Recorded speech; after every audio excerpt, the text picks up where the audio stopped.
je m'appelle Wanda. Hey, je m'appelle Bruce. On est ici pour vous enseigner comment rester en sécurité lors de la reconstruction de notre communauté. Est-ce que tu savais qu'il y a plus de 15 000 maisons qui vont être construites dans les prochaines années? Cela veut dire que ton voisinage va être très occupé. Il va y avoir des travailleurs et ils vont utiliser de l'équipement de construction sur la rue ou tout près de ta maison. C'est un temps excitant, mais à la fois dangereux. Et c'est important d'apprendre comment rester en sécurité. C'est vrai, Bruce. Tu dois être capable de reconnaître les machines et l'équipement présents pour la reconstruction, tout comme des excavatrices Et des camions de ciment.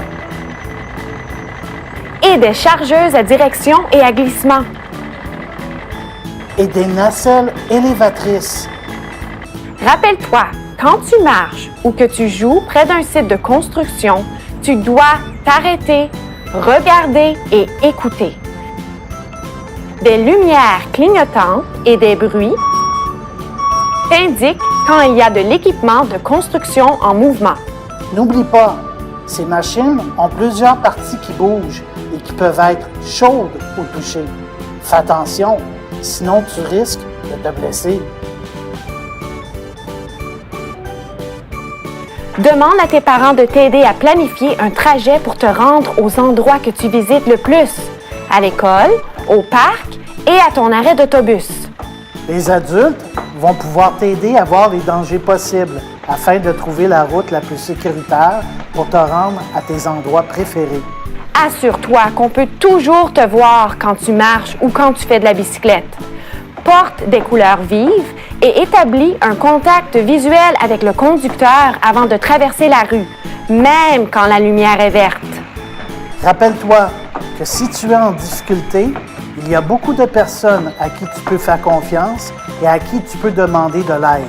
Tu peux toujours demander à un agent de la GRC pour de l'aide si tu es en difficulté ou en danger.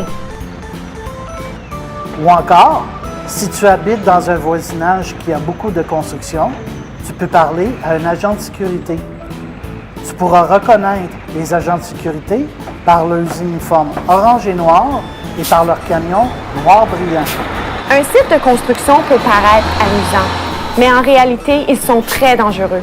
Au lieu, on t'encourage à trouver un parc, comme celui-ci, pour y jouer. Rappelle-toi, il existe des dangers sur votre trajet.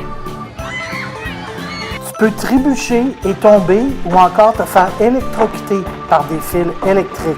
Il peut y avoir des objets pointus, des outils dangereux et des travailleurs au-dessus de toi. Parfois, il peut y avoir de gros trous dans lesquels tu pourrais tomber. Aussi, parfois, il y a des grands contenants de déchets qui peuvent sembler comme d'excellentes places pour se cacher.